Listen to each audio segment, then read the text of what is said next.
شهر رمضان الذي أنزل فيه القرآن هدى للناس وبينات من الهدى والفرقان فمن شهد منكم الشهر فليصمه ومن كان مريضا أو على سفر فعدة من أيام أخر يريد الله بكم اليسر ولا يريد بكم العسر ولتكملوا العدة ولتكبروا الله على ما هداكم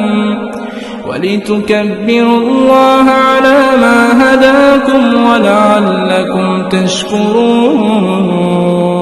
السلام علیکم ورحمۃ اللہ وبرکاتہ. میں امید کرتی ہوں آپ سب ایمان اور صحت کی بہترین حالتوں میں ہوں گی انشاءاللہ تعالی. نحمدہ ونصلی علی رسولہ الکریم. اما بعد فاعوذ باللہ من الشیطان الرجیم. بسم اللہ الرحمن الرحیم. رب اشرح لی صدری ویسر لی امری واحلل عقدۃ من لسانی یفقہوا قولی.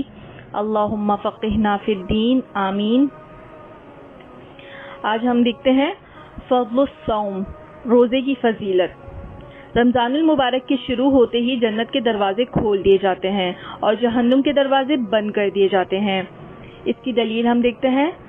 حضرت ابو ہریرہ رضی اللہ عنہ سے روایت ہے کہ رسول اللہ صلی اللہ علیہ وسلم نے فرمایا، جب رمضان آتا ہے تو آسمان کے دروازے کھول دیے جاتے ہیں، جہنم کے دروازے بند کر دیے جاتے ہیں اور شیاطین قید کر دیے جاتے ہیں. اسے بخاری اور مسلم نے روایت کیا ہے. اس حدیث سے ہمیں یہ پتہ چل رہا ہے کہ رمضان المبارک کا مہینہ اتنا بابرکت مہینہ ہے کہ اللہ تعالیٰ آسمان کے دروازے کھول دیتے ہیں، جنت کے دروازے کھول دیتے ہیں اور جہنم کے تمام دروازے بند کر دیے جاتے ہیں. اس کے علاوہ شیاطین جن قید کر دیے جاتے ہیں. اب اس میں کچھ لوگوں کا سوال آتا ہے کہ شیاطین اگر اس مہینے قید ہو جاتے ہیں تو ہمیں پھر نماز میں وسوسے کیوں آتے ہیں یا ہم گناہوں کی طرف راغب کیوں ہو رہے ہوتے ہیں؟ تو اس کا جواب یہ ہے کہ جو ہمارے ساتھ نفس لگا ہوا ہے، یہ نفس بھی ہمارے ساتھ جو ہے وسوسوں کا کام کر رہا ہوتا ہے، یہ ہمیں بہکا رہا ہوتا ہے اور یہ ہمارے ساتھ جو ہے گناہوں کی طرف ہمیں راغب کر رہا ہوتا ہے.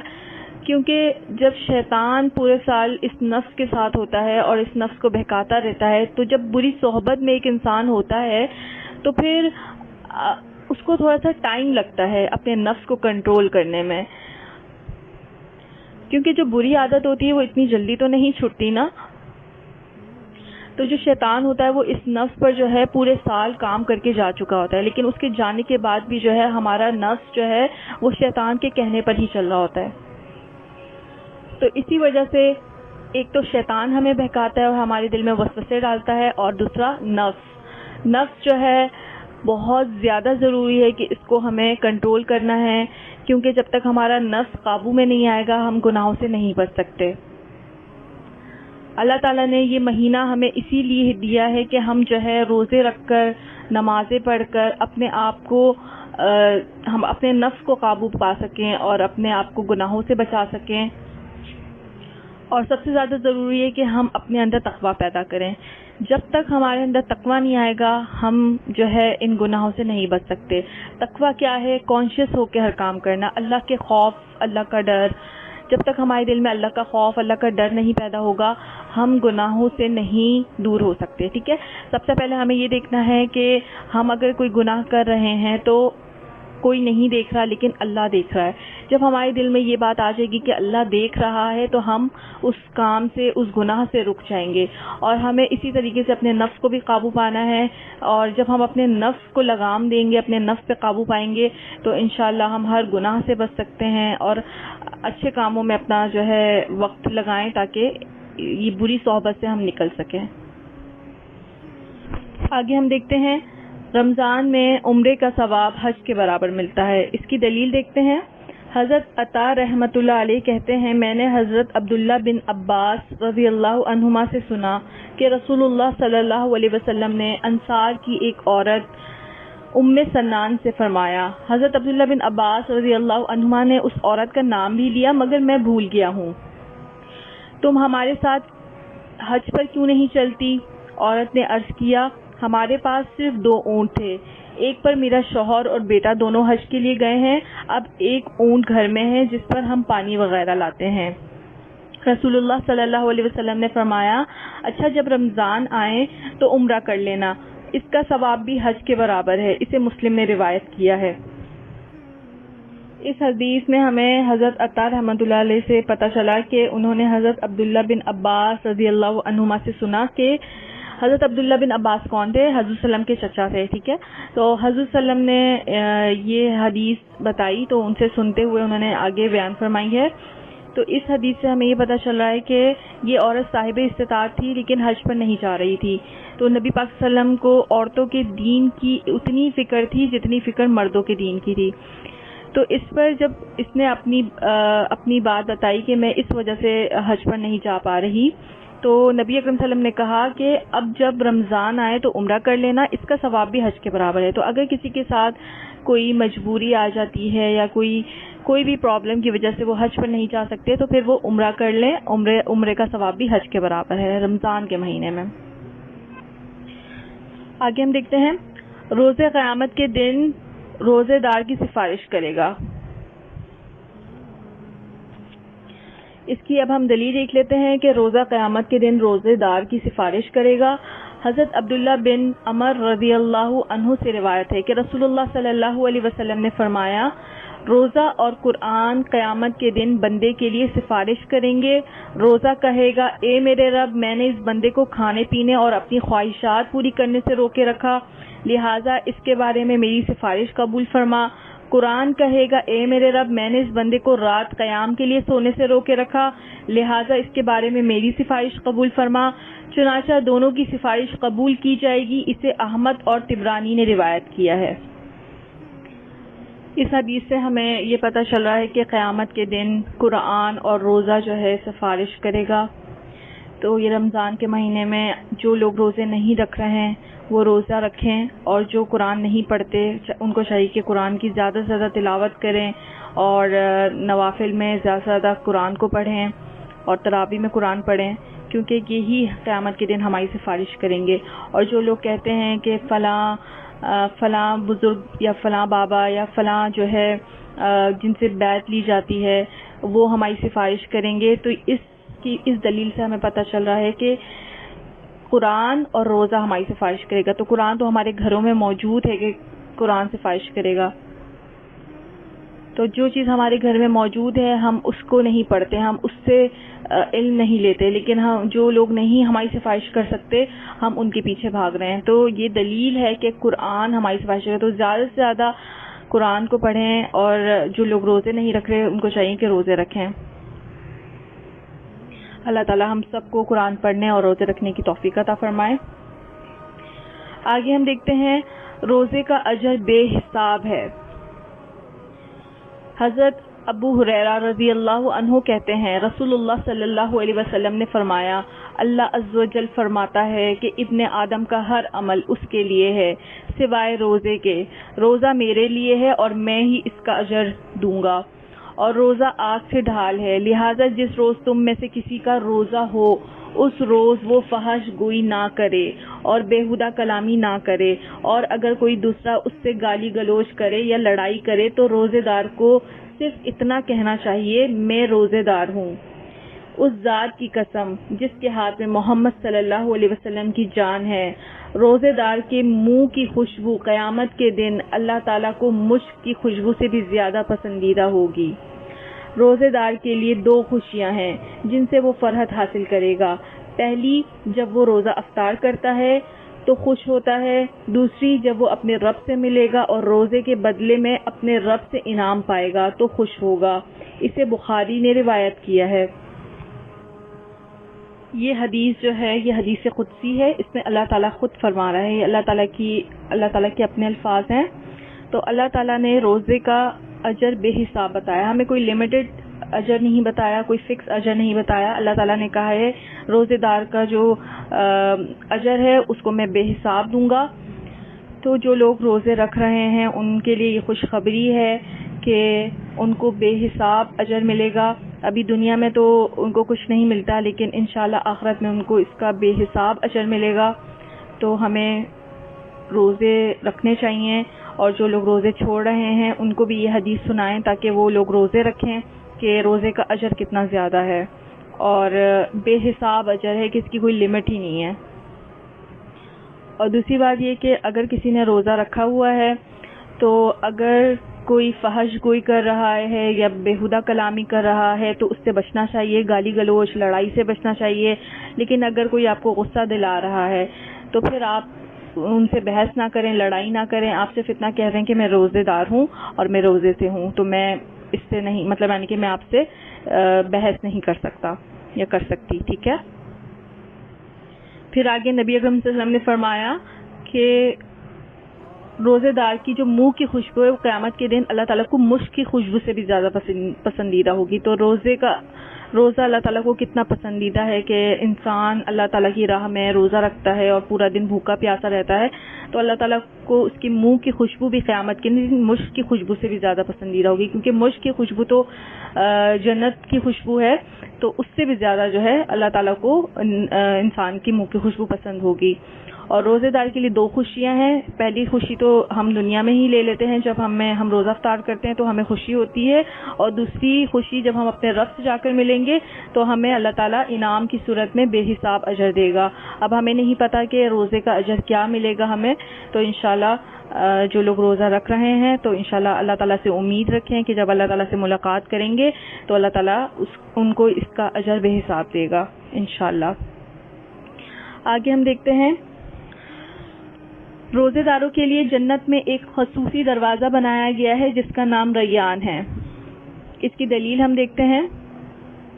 حضرت سہل بن سعد رضی اللہ عنہ کہتے ہیں رسول اللہ صلی اللہ علیہ وسلم نے فرمایا جنت کا ایک دروازہ ہے جس کا نام ریان ہے، جس سے قیامت کے دن روزے دار گزریں گے، ان کے علاوہ اس دروازے سے کوئی دوسرا نہیں گزرے گا. اسے بخاری اور مسلم نے روایت کیا ہے.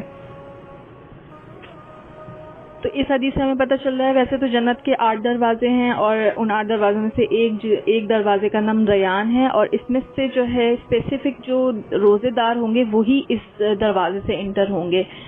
تو یہ ہمارے لیے کتنی خوشی کی بات ہے، ایک خوشخبری ہے ہمارے لیے کہ ریان نام کا جو دروازہ ہے قیامت کے دن اس سے روزے دار گزریں گے، ان کا ویلکم کیا جائے گا، ان کا استقبال کیا جائے گا.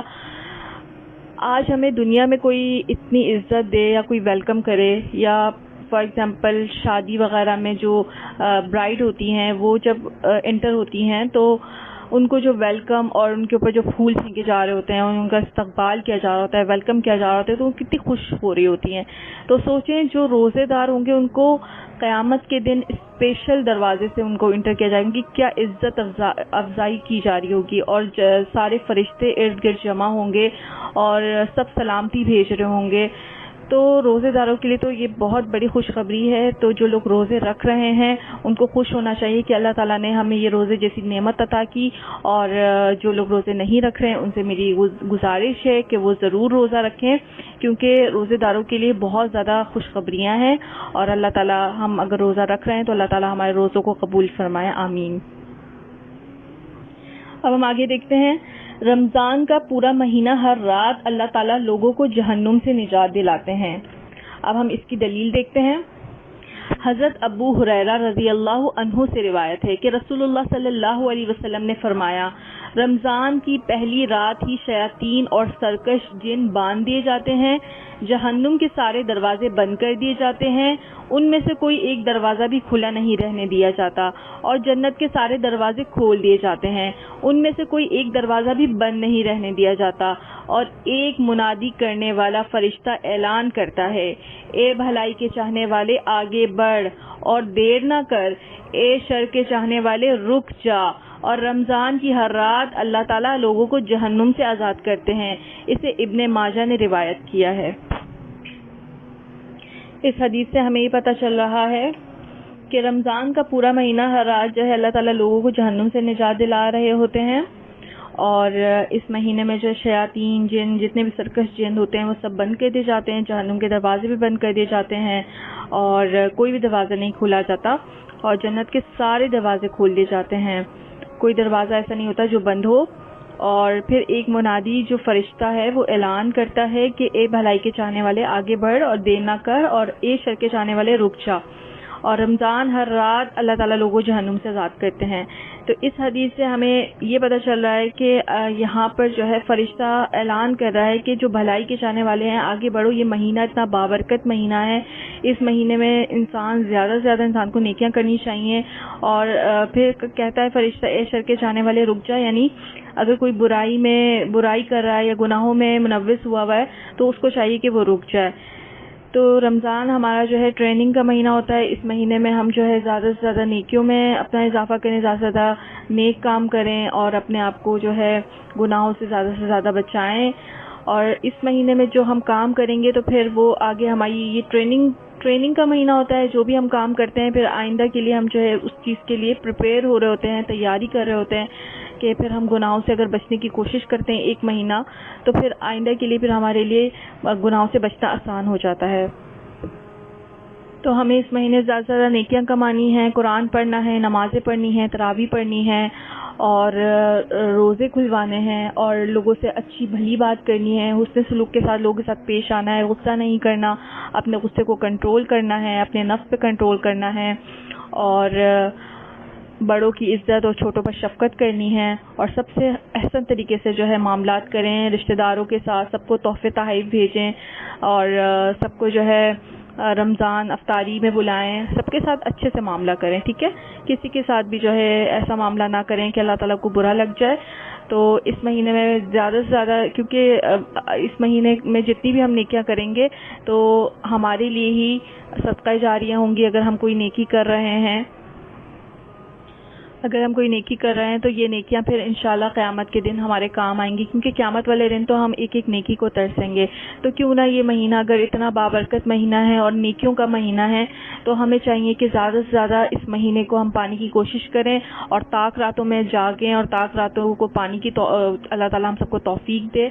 آخری 10 راتوں میں ہم طاق راتوں کو تلاش کریں، طاق راتوں میں زیادہ سے زیادہ شاپنگ نہ کریں، عبادت میں اپنا زیادہ ٹائم گزاریں، شعبان میں شاپنگ کر لیا کریں، شعبان میں اپنے آپ کو جو ہے جو بھی آپ نے چیزیں خریدنی ہیں، رمضان کا مہینہ آپ ایسے کر لیا کریں بالکل اسپیسیفک کہ بس میں نے اس مہینے میں عبادت کرنی ہے اور زیادہ نیک کام کرنا ہے، صدقہ دینا ہے صدقہ دے دیں، جو نیک کام کر سکتی ہیں، جتنا جو استطاعت ہے آپ کی اس حساب سے آپ جو ہے اپنے آپ کو، اور ایسا بھی نہ ہو کہ آپ جو ہے عبادت میں اتنی مشغول ہو گئی ہیں کہ آپ کے جو ہے گھر والے پریشان ہو رہے ہیں یا آپ اپنے گھر والوں کو ٹائم نہیں دے پا رہی یا کسی کے بھی جو ہے حقوق نگلیکٹ ہو رہے ہیں، تو ایسا نہیں ہونا چاہیے، ٹھیک ہے، سب کو اپنا اپنا حق دیں، اللہ تعالیٰ کا جو حق ہے اللہ تعالیٰ کو دیں، جو شوہر کا حق ہے شوہر کو دیں، جو بچوں کا حق ہے، سب کو ایک لیول میں عدل کے ساتھ لے کر چلیں، ٹھیک ہے۔ اب ہم آگے دیکھتے ہیں، روزہ افطار کے وقت بھی اللہ تعالیٰ لوگوں کو جہنم سے آزاد کرتا ہے۔ اس کی ہم دلیل دیکھتے ہیں۔ حضرت جابر رضی اللہ عنہ سے روایت ہے کہ رسول اللہ صلی اللہ علیہ وسلم نے فرمایا، اللہ تعالیٰ ہر روز افطار کے وقت لوگوں کو جہنم سے آزاد کرتے ہیں۔ اسے ابن ماجہ نے روایت کیا ہے۔ اس حدیث سے ہمیں یہ پتہ چل رہا ہے کہ اللہ تعالیٰ افطار کے وقت بھی لوگوں کو جہنم سے آزاد کر رہے ہوتے ہیں۔ پہلی والی جو حدیث ہم نے دیکھی تھی اس میں یہ تھا کہ ہر رات اللہ تعالیٰ جو ہے رمضان کے مہینے میں لوگوں کو جہنم سے آزاد کرتے ہیں، اور ابھی ہم اس حدیث میں دیکھ رہے ہیں کہ اللہ تعالیٰ افطار کے وقت بھی لوگوں کو جہنم سے آزاد کرتے ہیں۔ تو سب سے پہلے تو رمضان کا مہینہ اتنا قیمتی اور اتنا بابرکت ہے کہ اللہ تعالیٰ لوگوں کو ہر رات جہنم سے آزاد کر رہے ہوتے ہیں، اور دوسری گھڑی کیا ہے کہ افطار کے وقت بھی اللہ تعالیٰ لوگوں کو جہنم سے آزاد کر رہے ہوتے ہیں۔ تو اس حدیث سے ہمیں یہ پتہ چل رہا ہے کہ افطار کا وقت بہت زیادہ قیمتی ہے۔ تو افطار کے وقت ہم لوگ جو ہے باتیں کرنے میں بزی ہوتے ہیں، یا افطار بنانے میں عورتیں بزی ہو رہی ہوتی ہیں، یا جو مرد حضرات ہوتے ہیں وہ افطاری لینے چلے جاتے ہیں یا سونے میں لگے ہوتے ہیں۔ تو اس حدیث سے ہمیں پتہ چلا افطار کا وقت اتنا قیمتی ہے کہ اس وقت ہمیں زیادہ سے زیادہ دعائیں مانگنی چاہیے۔ ہم ہر وقت پریشان رہتے ہیں یا کوئی بھی ہمارے ساتھ پرابلمس ہیں، ہم لوگوں کو بتا رہے ہوتے ہیں کہ ہمارے ساتھ یہ مسئلہ ہے، یہ مسئلہ ہے، یہ مسئلہ ہے۔ تو جب ہمیں حدیثوں سے پتہ چل رہا ہوتا ہے کہ قبولیت کی گھڑی کب ہے اور لوگوں سے دعائیں کروا رہے ہوتے ہیں، تو جب ہمیں خود کو حدیث اب ہم نے سن لی کہ یہ افطار کا وقت قبولیت کا وقت ہے، جیسے عصر کا وقت قبولیت کا وقت ہوتا ہے، تہجد کا وقت قبولیت کا وقت ہوتا ہے، تو ہمیں اگر کوئی بھی حاجت ہے، کوئی بھی ہمیں پریشانی ہے یا ہمیں کوئی بھی دعا کرنی ہے اللہ سے، تو ہم ان وقتوں میں زیادہ سے زیادہ دعائیں کریں تاکہ ہماری دعا قبول ہو. ٹھیک ہے. تو جو عورتیں افطاری بنانے میں مصروف ہوتی ہیں ان کو بھی چاہیے کہ افطار سے تھوڑی دیر پہلے اپنی افطاری بنا کر فری ہو جائیں تاکہ پھر دسترخوان میں بیٹھ کر آپ لوگ اس وقت جو ہے زیادہ سے زیادہ دعائیں مانگیں، زیادہ سے زیادہ خیر اور بھلائی کی، اور اپنے لیے زیادہ سے زیادہ جو بھی دعا مانگ سکتے ہیں وہ دعائیں مانگیں. اور جو ہے اس مہینے جو ہے آپ لوگوں کو افطار پہ بلا لیں. جتنے لوگوں کو آپ روزہ کھلائیں گے اس کا بھی ثواب زیادہ ڈبل ملے گا اس مہینے. ایک تو اپنے روزے کا ملتا ہے، پھر اس کے علاوہ اگر آپ 5 لوگوں کو 10 لوگوں کو روزہ کھلواتے ہیں تو ان کا بھی ثواب آپ کو ملتا ہے. تو لوگوں کو روزہ کھلائیں اور لوگوں کے لیے دعائیں کریں، اپنے لیے دعائیں کریں، کیونکہ لوگوں کے لیے دعائیں کرنے میں جو ہے آپ کی بھی جو دعائیں ہوتی ہیں وہ بھی قبول ہوتی ہیں. کیونکہ اگر آپ کسی کے لیے دعا کرتے ہیں تو فرشتہ کہتا ہے آمین، تو آپ کے لیے بھی وہی دعا قبول ہوتی ہے. اگر آپ کسی کے لیے بری دعا کریں گے تو وہ بھی آپ کے حق میں قبول ہوگی. تو اس لیے انسان کو سوچ سمجھ کے دعائیں کرنی چاہیے، اور اس وقت ایسی کوئی بات نہ کریں کہ قبولیت کا وقت ہوتا ہے، کوئی ایسی غلط بات نہ کریں کہ اللہ تعالیٰ قبول فرما لے. تو سوچ سمجھ کے اس وقت بولنا چاہیے، اپنے الفاظوں کو دیکھنا چاہیے کہ ہم کوئی ایسی بات تو نہیں بول رہے، اور اللہ تعالیٰ سے بس خیر والی بات کرنی چاہیے. ٹھیک ہے. جو بھی بات کریں خیر کے ساتھ کریں. اللہ تعالیٰ سے دعائیں مانگنی چاہیے. اور اگر جو افطاری بنانے میں بزی ہوتی ہیں تو ان کو بھی چاہیے کہ افطاری بناتے بناتے جو ہے کوئی نہ کوئی دعائیں مانگتی رہیں یا کوئی نہ کوئی دعا پڑھتی رہیں، اللہ کا ذکر اذکار کرتی رہیں. زیادہ سے زیادہ ذکر اذکار میں مشغول رہنا چاہیے، اللہ تعالیٰ کی حمد و ثنا کرنی چاہیے. تو انشاءاللہ اللہ تعالیٰ ہم سب کو توفیق دے کہ ہم ان سب چیزوں پر عمل کریں. آگے ہم دیکھتے ہیں رمضان میں صیام اور قیام کرنے والا قیامت کے دن صدیقین اور شہداء کے ساتھ ہوگا. اس کی دلیل ہم دیکھتے ہیں. حضرت عمر بن مرۃ الجہنی رضی اللہ عنہ سے روایت ہے کہ ایک آدمی نبی اکرم صلی اللہ علیہ وسلم کی خدمت میں حاضر ہوا اور عرض کیا، یا رسول اللہ صلی اللہ علیہ وسلم، اگر میں گواہی دوں کہ اللہ کے سوا کوئی الہ نہیں، آپ اللہ کے رسول ہیں، 5 نمازیں پڑھوں، زکوٰۃ ادا کروں اور رمضان میں صیام اور قیام کروں، تو میرا شمار کن لوگوں میں سے ہوگا؟ آپ صلی اللہ علیہ وسلم نے ارشاد فرمایا، صدیقین اور شہداء میں سے. اسے بزار اور ابن خزیمہ نے روایت کیا ہے. اس حدیث سے ہمیں فرض کی اہمیت کا پتہ چل رہا ہے کہ ایک شخص نے آ کے نبی اکرم صلی اللہ علیہ وسلم سے پوچھا کہ میں اگر گواہی دوں کہ اللہ کے سوا کوئی الہ نہیں اور 5 نمازیں پڑھوں، زکوٰۃ ادا کروں، رمضان میں صیام اور قیام کروں، تو میرا شمار کن لوگوں میں ہوگا؟ تو آپ صلی اللہ علیہ وسلم نے فرمایا صدیقین اور شہداء میں سے ہوگا. تو جو فرض ہیں وہ کتنے امپورٹنٹ ہیں، اور اس میں فرض کی اہمیت بتائی گئی ہے کہ ہمیں اپنے فرض کو جو ہے کبھی نہیں چھوڑنا. فرائض کو مضبوطی سے تھام لیں اور کوشش کریں کہ اگر جو لوگ نماز نہیں پڑھتے وہ نماز پڑھیں، جو لوگ روزہ نہیں رکھ رہے وہ روزہ رکھنا شروع کر دیں. تو جس میں جس کی کمی ہے وہ انشاءاللہ وہ اپنی کمی کو ختم کرے اور فرض کو جو ہے مضبوطی سے تھام لے، کیونکہ ہم مسلمان ہیں اور یہ 5 چیزیں اللہ تعالیٰ نے ہم پہ فرض کی ہیں. تو ہمیں ان چیزوں کو جو ہے مضبوطی سے تھامنا ہے اور اپنے آپ کو جو ہے خود مضبوط کرنا ہے تاکہ ہم ان فرائض کو اچھے سے انجام دے سکیں. کیونکہ اگر اس میں سے ہمارا ایک بھی فرض چھوٹتا ہے تو پھر ہمارا دین انکمپلیٹ ہے. تو ہمیں اپنے آپ کو مضبوط کرنا ہے اور ان فرائض کو مضبوطی سے پکڑ لینا ہے، اور یہ 5 کام ہم نے ضرور کرنے ہیں. اللہ تعالیٰ ہم سب کو ان سب چیزوں کی توفیق عطا فرمائے. رمضان میں اللہ تعالیٰ سے دعا کریں کہ اللہ تعالیٰ ہم نے جو سنا ہمیں اس پر عمل کرنے کی توفیق عطا فرمائے اور دوسروں تک پہنچانے کی توفیق عطا فرمائے. آمین. جزاک اللہ خیرا کثیرا. السلام علیکم ورحمۃ اللہ وبرکاتہ.